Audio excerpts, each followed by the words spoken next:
بسم اللہ الرحمن الرحیم۔ ایک مرتبہ صحابہ کرام رضی اللہ تعالیٰ عنہ نے حضور پاک صلی اللہ علیہ وآلہ وسلم سے عرض کیا کہ اے اللہ کے رسول، ہمیں اپنے بارے میں کچھ بتائیے۔ آپ صلی اللہ علیہ وآلہ وسلم نے ارشاد فرمایا، میں اپنے باپ ابراہیم علیہ السلام کی دعا ہوں، اپنے بھائی عیسیٰ علیہ السلام کی بشارت ہوں اور خوشخبری ہوں۔ جب میں اپنی والدہ کے شکم میں آیا تو انہوں نے دیکھا گویا ان سے ایک نور ظاہر ہوا جس سے ملک شام میں بصرہ کے محلات روشن ہو گئے۔ حضرت آمنہ رضی اللہ تعالیٰ عنہا نے حضرت حلیمہ رضی اللہ تعالیٰ عنہا سے فرمایا تھا کہ میرے اس بچے کی شان نرالی ہے۔ یہ میرے پیٹ میں تھے تو مجھے کوئی تھکن اور بھوک محسوس نہیں ہوتی تھی۔ حضرت عیسیٰ علیہ السلام وہ آخری پیغمبر ہیں جنہوں نے آپ صلی اللہ علیہ وآلہ وسلم کی آمد کی خوشخبری سنائی۔ اس بشارت کا ذکر قرآن مجید میں بھی ہے۔ سورہ صف میں اللہ تبارک و تعالیٰ فرماتا ہے، اور اسی طرح وہ وقت بھی قابل ذکر ہے جبکہ عیسیٰ ابن مریم نے فرمایا، اے بنی اسرائیل، میں تمہارے پاس اللہ کا بھیجا ہوا نبی ہوں کہ مجھ سے پہلے تورات آ چکی ہے اور میں اس کی تصدیق کرنے والا ہوں، اور میرے بعد جو رسول آنے والے ہیں ان کا نام مبارک احمد ہوگا، میں ان کی بشارت دینے والا ہوں۔ اب جو کہ حضرت عیسیٰ علیہ السلام بشارت سنا چکے تھے، اس لیے ہر دور کے لوگ نبی کریم صلی اللہ علیہ وآلہ وسلم کی آمد کا بے چینی سے انتظار کر رہے تھے، اور ادھر آپ صلی اللہ علیہ وآلہ وسلم کی پیدائش سے پہلے ہی حضرت عبداللہ انتقال کر گئے تھے۔ سابقہ کتب میں آپ صلی اللہ علیہ وآلہ وسلم کی نبوت کی ایک علامت یہ بھی بتائی گئی ہے کہ آپ صلی اللہ علیہ وآلہ وسلم کے والد کا انتقال آپ کی ولادت سے پہلے ہو جائے گا۔ حضرت عبداللہ ایک تجارتی قافلے کے ساتھ تجارت کے لیے گئے تھے، اس دوران بیمار ہو گئے اور کمزور ہو کر واپس لوٹے۔ جب قافلہ مدینہ منورہ سے گزرا تو حضرت عبداللہ رضی اللہ تعالیٰ عنہ اپنے ننیال یعنی بنو نجار کے ہاں ٹھہرے۔ ان کی والدہ بنو نجار سے تھی، 1 ماہ تک بیمار رہے اور انتقال کر گئے، انہیں وہیں دفن کر دیا گیا۔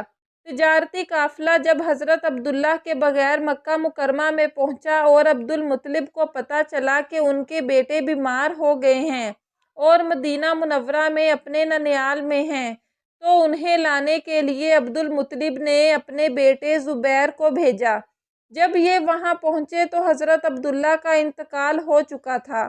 مطلب یہ کہ آپ صلی اللہ علیہ وآلہ وسلم اس دنیا میں اپنے والد کی وفات کے چند ماہ بعد ہی تشریف لائے۔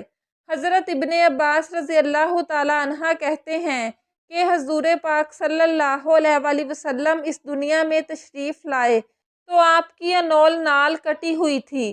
انول نال کو بچہ پیدا ہونے کے بعد دایا کاٹتی ہے۔ عبد المطلب یہ دیکھ کر بے حد حیران ہوئے اور خوش بھی ہوئے۔